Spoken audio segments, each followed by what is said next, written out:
Hello, and welcome to Astronomy 100.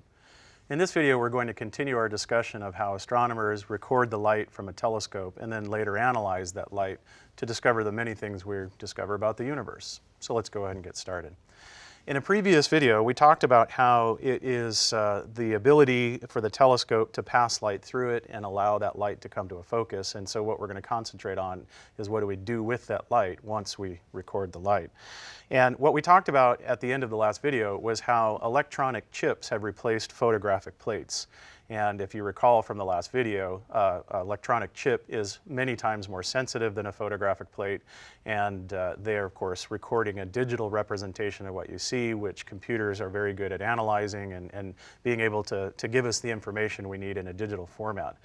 In astronomy, the chip that is used is very much like the chip that is used in your cell phone or the computer chip that's used in a digital camera. And the technology that you have in your cell phone or your digital camera actually comes from the many improvements that astronomers have made in these chips over the last several decades. The type of chip is shown here in this photograph, and the electronic chip is right here. And it is called a CCD chip, or a charge-coupled device. And the way that it works is the electronic chip is sensitive to light. And what they do is they divide the chip into a series of rows, many, many rows, and then many, many columns. So there's lots of rows and then lots of columns. And when you combine those two, it sections the chip off into individual little sections called picture elements, or pixels. And each one of these chips will have millions of these pixels. And each pixel is capable of measuring the brightness of the light that one pixel sees. So it does not create an image on the pixel. All it simply does is tell you the brightness that one little tiny element is seeing. Now you might be thinking, how does that record an image of something coming through the telescope?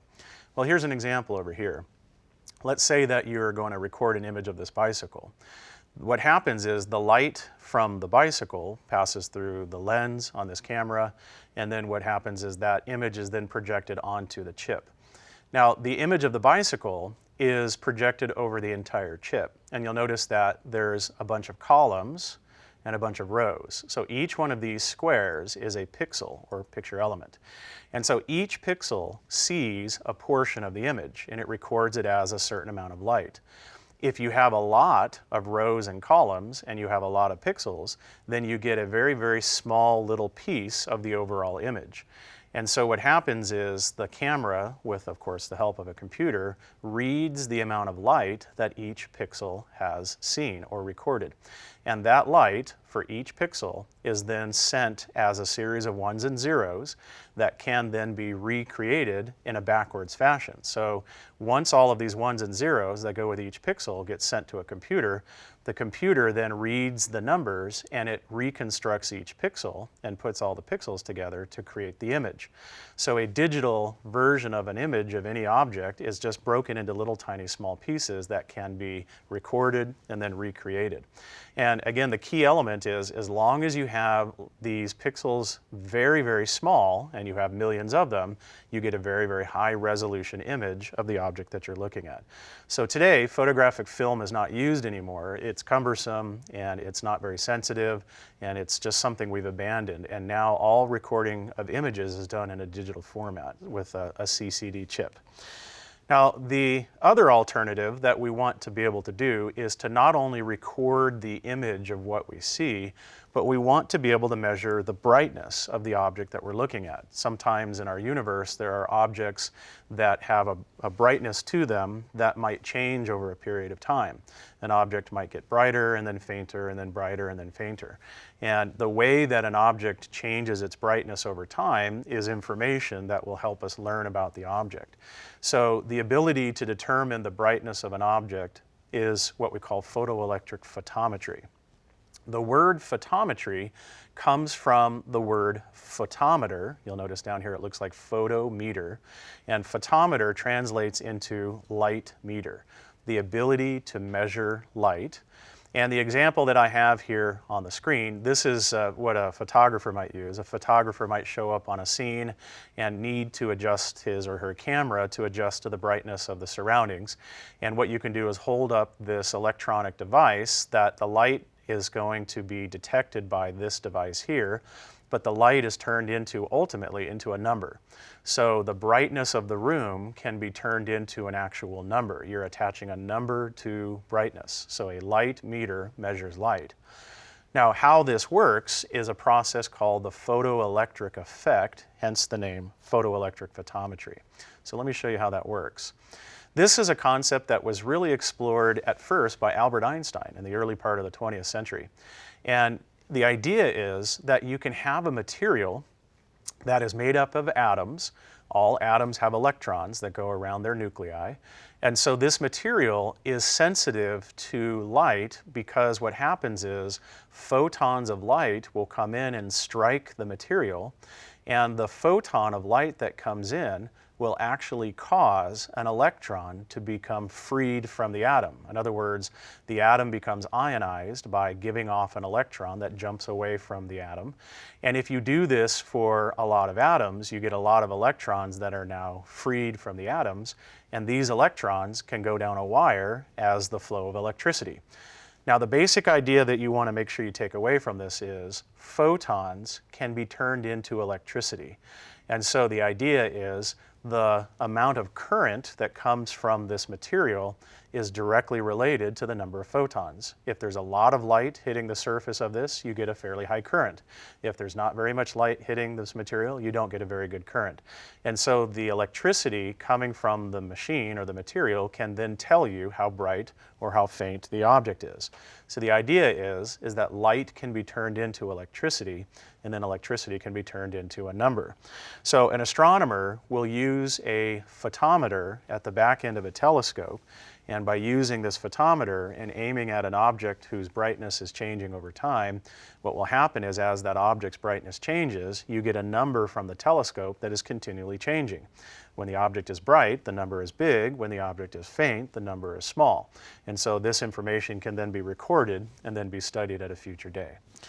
Now, the last part is, how do we take the light that we see from stars in the form of their spectrum and record that for later analyzing and understanding?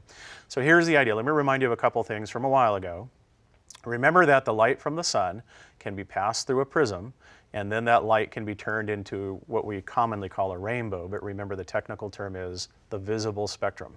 So the visible spectrum are all the colors that the sun's rainbow have, and of course what we found from a previous topic is that the sun has lots and lots of dark lines that are on its spectrum or embedded in its spectrum, and each of these dark lines is the pattern that identifies the various elements. We call these spectral lines. If you remember from that video, the original instrument that was invented that ultimately led to this discovery is called a spectrometer. The light comes in on this end, passes through the prism, and then goes through this part here, and you put your eye right up here. So how do we adapt this to go to the telescope? Because what we want to do is not look at it with our eye. We need to make a permanent recording or an image of what you see here. We need to make a permanent image of the spectrum of the object. So the way that it works is we use an instrument called a spectrograph, and this is a typical working, at least the schematics of a typical working spectrograph. So let's start over here. This is the view that you would get through the telescope. So if you were looking through the eyepiece, you would see a particular star. Let's say you want to study the spectrum of that star. The light from that star passes through a slit, and then what happens is after it enters and exits the slit, the light then goes through what's called a collimating lens. The word collimate means to turn into a column. So you'll notice the light is spreading out, but once it goes through the lens, the light is now coming out parallel. So you get a column of light, and this instrument right here, or this portion of the instrument, replaces what used to be the prism. In today's astronomy, we don't use a prism anymore. We use what's called a grating or a diffraction grating. And the idea is that you can reflect light off of this very special type of glass, and it serves the same purpose as a prism. So the light hits the grating, and then it now turns into its individual colors, or the spectrum. So the spectrum of the star is now revealed, But then the last part is to make a permanent recording of that. So the light from the star turned into a spectrum, then goes through another lens, which now is going to bring it to a focus. And this is where your photographic plate would be. If this were decades ago, you'd have a piece of glass here that you would record the image on. But today, instead of a photographic plate, this is where we put the CCD chip, or this is where we put the electronic chip that makes an image of what you see. So this is the inner workings. Let me show you what it would look like on the end of the telescope. This example I'm going to show you, this is the 200-inch telescope, the Hale telescope at Palomar Observatory. And this is the opening of the telescope. It's currently pointed straight up. So the light comes in, bounces off of the mirror, reflects off of a secondary mirror, and then it comes through the opening of the telescope. Now at the very bottom of the telescope is where you attach the spectrograph. So here it is here. Let's make it a little bit bigger over here. So the light comes in right here. So that's right there. And then of course this is the internal workings where you have the collimating lens, where you have the diffraction grating, and then ultimately the camera, the chip, the electronic chip that records the image is right here in this part that's hanging off. This is what's called a dewar. And what it is usually some sort of a metallic, it's like a thermos bottle, and the purpose of it is to insulate the material on the inside. And what happens is astronomers will take the electronic chip that it records the image, and they'll embed the chip in typically liquid nitrogen. The reason for this is electronic devices are notorious for creating lots of what's called electronic noise. This is just stray electrons. These are stray electrons that are working through the electronic system that are not related to anything. It's just sort of background noise. But there's a rule that says this background electronic noise will go down if the temperature of the chip is colder and colder and colder. So the colder the chip, the less electronic noise. So what they do is they put the camera chip inside of a bath of liquid nitrogen to make the chip very cold, and that reduces the electronic noise. So you'll typically see a big metallic bottle attached to the spectrograph, and that's actually where the chip that's recording the image is housed. So as you can see, when we go back to the working end of the telescope here, you can see it looks like a mess of wires and electronic instruments. And the reason why it looks so messy is because on any given night you might have several instruments attached to the telescope. Each instrument serves the role of recording light in a certain way and making it so that you can analyze that light on a later day. And any given telescope, you may have more than one instrument because over the course of a night you might be able to switch from one instrument to the next. So you can have the ability to use a photometer for a little while, and then for the rest of your night you can do some spectroscopy, and once you do that you might do some direct imaging. So they do tend to look very messy, but again, all of this electronic equipment is important. And then ultimately all of the digital images or the digital data that's recorded is sent through a series of wires into a computer room. So in modern astronomy, telescopes are used, but the astronomers aren't standing behind the telescopes looking through them anymore. In fact, most astronomers never look through the telescope at all. The only thing that is attached to this telescope anymore is the electronic equipment.